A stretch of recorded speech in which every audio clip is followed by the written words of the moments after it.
Penulis dan buku. Saya baru saja menerima kumpulan cerita pendek tentang kamu orang yang kucinta. Ini ada sekitar 43 cerita pendek tentang berbagi emosi dan rasa dari komunitas Bilik Menulis angkatan kedua. Bagaimana kualitas cerita pendek mereka? Penulis dan buku. Mari berkumpul di sini para penulis pemula. Novel, cerpen akan saya review di sini. Golagung TV tentang literasi semua ada di sini.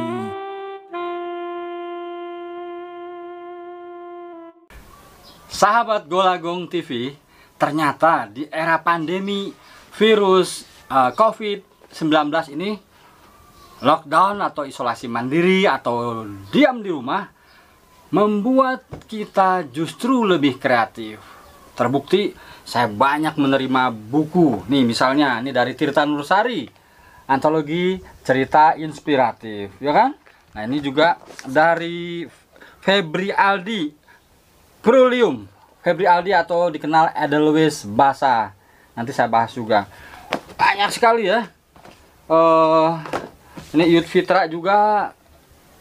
Ini kumpulan puisinya, judulnya apa ya? Lupa. Sinala kalau nggak salah ya. Sinala. Judulnya ya Sinama. Judulnya ini Sinama. Sinama ini buku terakhir trilogi buku puisi. Nah, saya akan membahas ini tentang kamu orang yang kucinta dari tim penulis Bilik Nulis ya.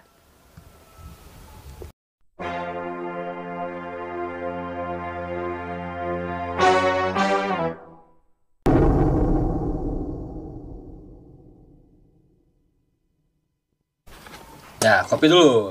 Wah, ini kopi. Ini kopinya dari Kopi Buruan Lembang.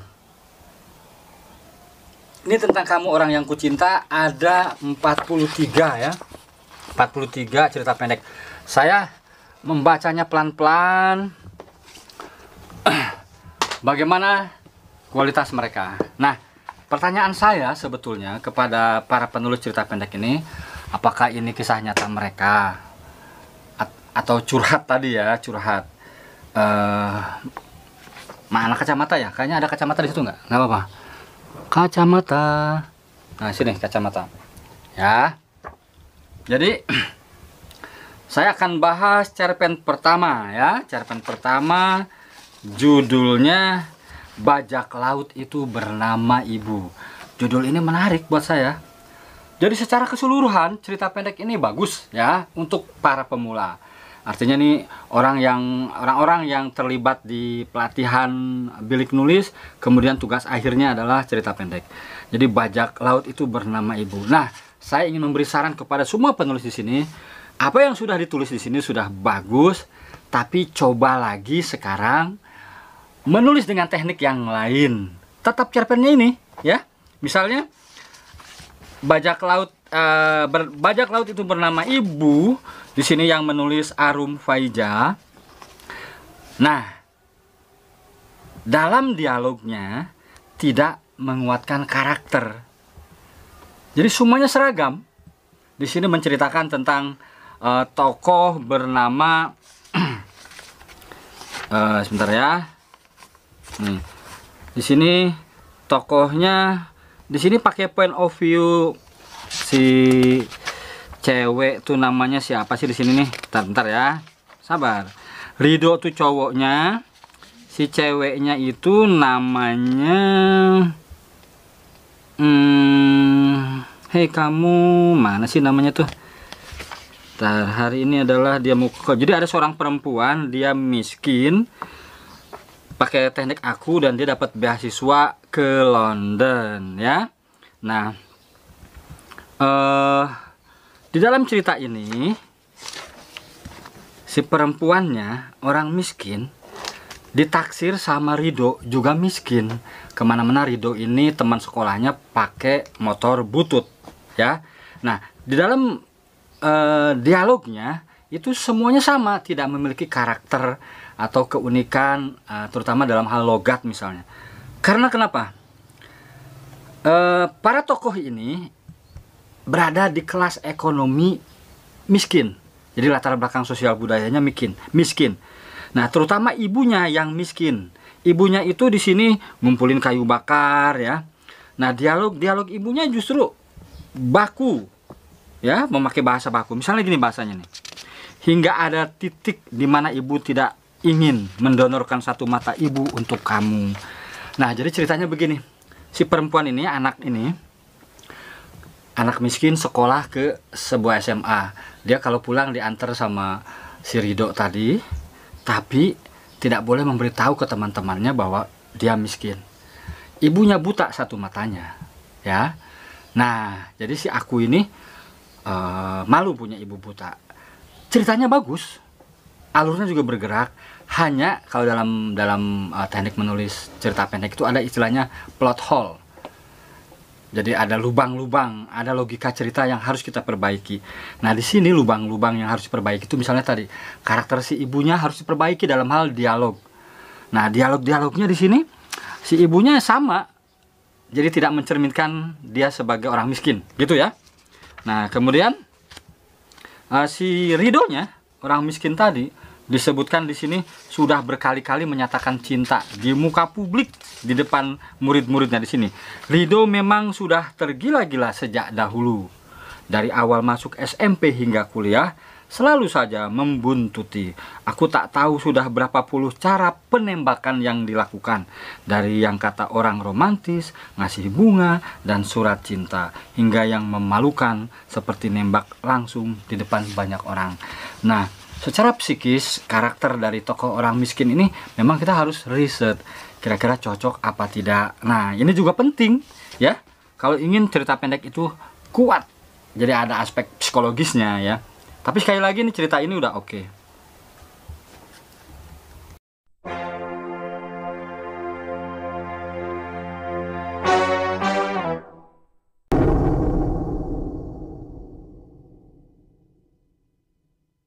Oke, tadi cerpen bajak laut itu bernama Ibu ternyata memakan waktu banyak.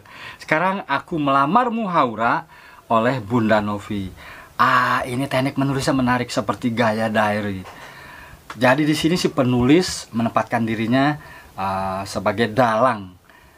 Jadi dia menuliskan misalnya dari point of view-nya berganti-ganti. Ada 3 point of view. Haura Anissa, Muhammad Hussein, dan Hendra apa di sini ya? Hendra Saputra. Jadi pembaca disuruh membaca dari Haura.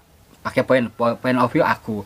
Haura ini perempuan cantik di Libanon sana, di Gaza. Kemudian si Haura ini menjadi incaran dari Muhammad Hussein. Nah, ada satu diary, bukan satu, ada 2 atau 3 gitu ya. Point of view-nya tetap aku, tapi yang nulis Muhammad Hussein. Muhammad Hussein ini orang Indonesia, relawan di Gaza, jatuh cinta pada Haura Anissa. Nah, dia punya teman namanya Hendra Saputra. Nah, Hendra Saputra juga menulis diary-nya ya. Jadi menceritakan bagaimana Hussein ya, Muhammad Hussein. Nah, Hendra Saputra itu menulis di satu diary terakhir mendapat amanah dari Muhammad Hussein tadi sebuah surat cinta puisi untuk Haura. Nah, Hussein ini mati syahid karena dia memang ingin menjadi syahid seperti orang-orang Palestina. Nah, surat cinta itu atau puisi cinta itu ditujukan untuk Haura. Nah, jadi Haura ini mendapatkan surat itu di akhir cerita ketika dia sudah berkeluarga. Saya menangkapnya seperti itu. Jadi surat itu diberikan kepada laki-laki yang saya menebaknya itu suaminya ya. Nah, catatan saya, settingnya gajah, syahid, relawan Hamas, Valentine Day. Jadi ada diskusi, disisipkan syiar bagaimana orang Islam tidak perlu merayakan Valentine Day. Jadi di sini ada ideologi tentang syariat Islam. Nah, secara keseluruhan ini menarik cerita pendek ini.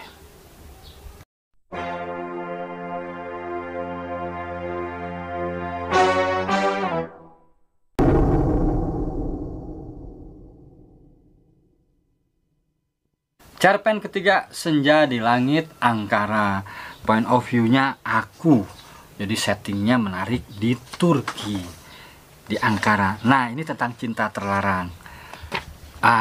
Jadi di sini seperti hampir kebanyakan tokoh aku, jadi aku serba tahu ya. Di sini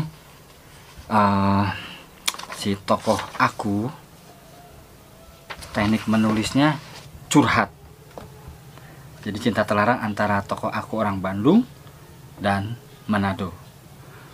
Jadi di dalam alurnya bergerak maju. Nah, hanya catatan saya di sini, apakah ini kisah nyata? Saya menangkap ini bentuknya curhat, ya, curhat, dan karakternya kurang tergali. Tapi secara keseluruhan ada pesan di sini bahwa cinta berbeda agama ini sulit disatukan.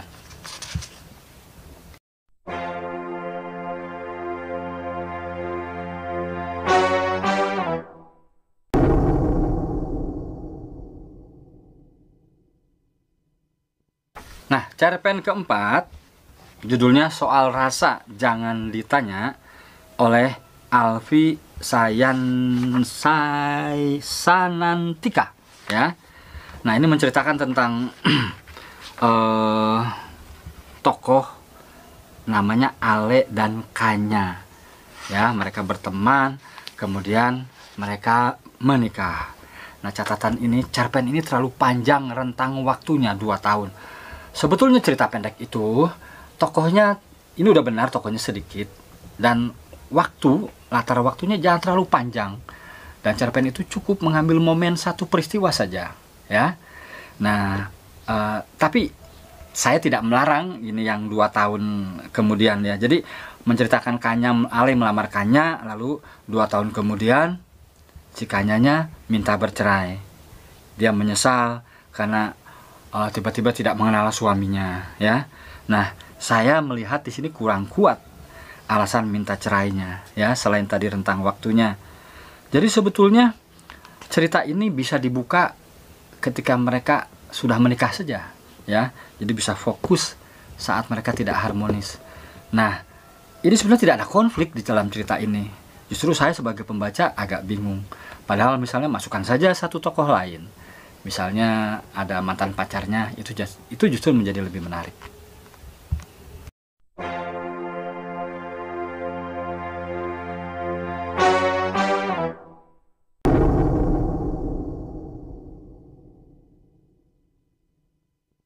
Pelabuhan Terakhir nih, yang menulis ama_am nih, dibuka oleh puisi. Saya paling senang ada cerita pendek dibuka dengan puisi.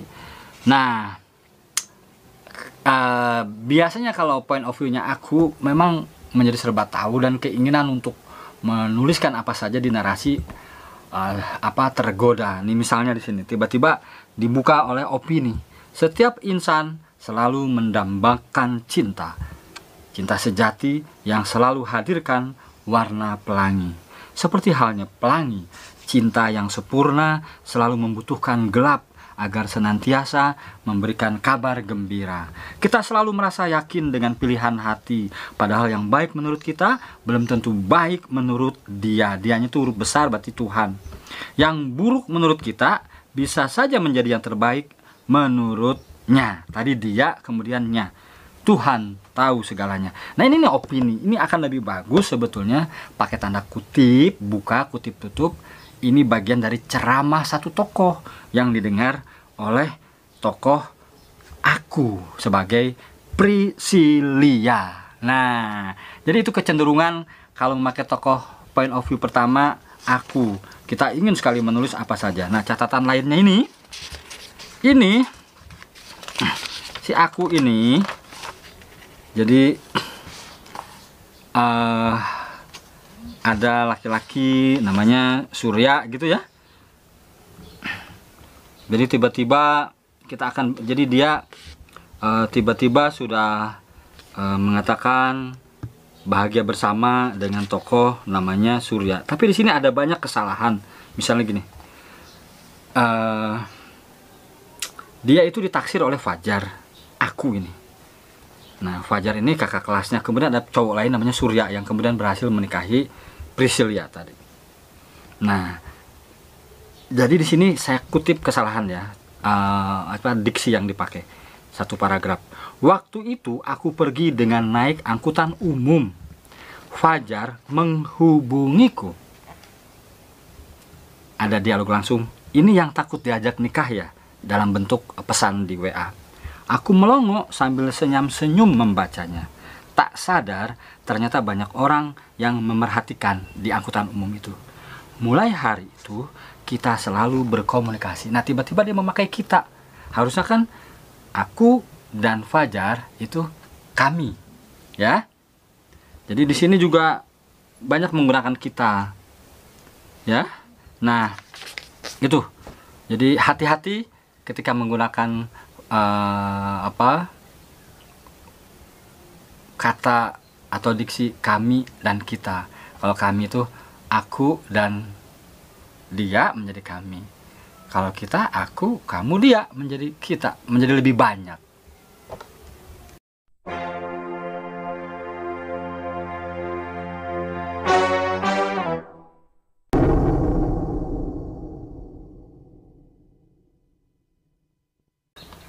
Oke, jadi analisa saya terhadap 5 cerita pendek buku ini ya. Nanti ada episode berikutnya tentang Kamu Orang Yang Kucinta. Saya tidak memakai teori muluk-muluk, lebih pada resepsi, yaitu respon saya sebagai pembaca. Kemudian yang saya gunakan adalah unsur-unsur intrinsik saja, ya, tidak pakai pendekatan aspek yang lainnya misalnya ya. Nah, jadi sekali lagi saya membaca buku ini, kumpulan cerita pendek. Tadi saya ingatkan pertanyaannya, apakah ini memang curhat, kisah nyata, walaupun tadi ada yang bagus ya, yang Haura tadi, Aku Melamarmu Haura. Jadi 5 cerita pendek ini, satu tadi yang terbaik adalah judulnya Aku Melamarmu Haura. Nah, yang lainnya masih ada beberapa kelemahan, tapi tidak apa-apa. Sebagai awalan itu menjadi satu tugas yang baik. Tinggal kita mencoba teknik yang lain. Sekali lagi, jika menggunakan point of view aku, itu memang kadang-kadang kita terjebak ingin selalu berbicara banyak. Jadi saran saya, kalau menulis cerita pendek atau novel, berusaha kita meriset karakter orang, lalu kita sebagai penulis menjadi orang lain, proses menjadi orang lain. Oke, sekali lagi, 5 cerita pendek ini, tetap semangat, saya tetap salut, teruskan menulis bersama komunitas Bilik Nulis Angkatan Kedua. Sampai jumpa di episode berikutnya. Golagung TV, tentang literasi, semua ada di sini.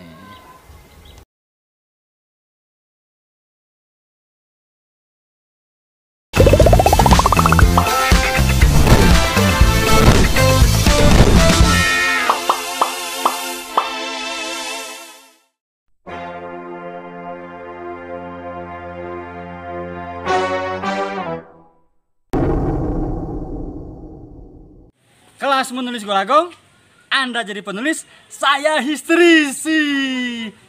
Percaya dong.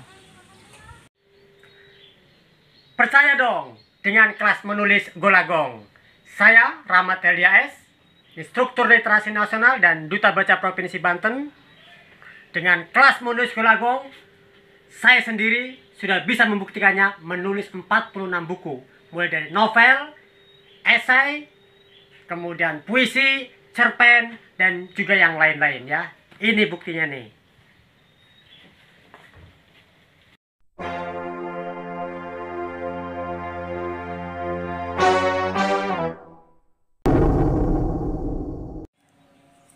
Kelas menulis Golagong, novel bestseller pertemuan pertama, alhamdulillah sudah membuat draft cover novel, judul, nama pena, premis, dan tema besar serta subtemanya. Yang pertama, analis kimia. Yang kedua, masihkah ada cinta untukku? Yang ketiga, negeri tanpa bayangan. Yang keempat, manusia gerobak. Yang kelima, tahu? Hope. Bagaimana dengan Anda?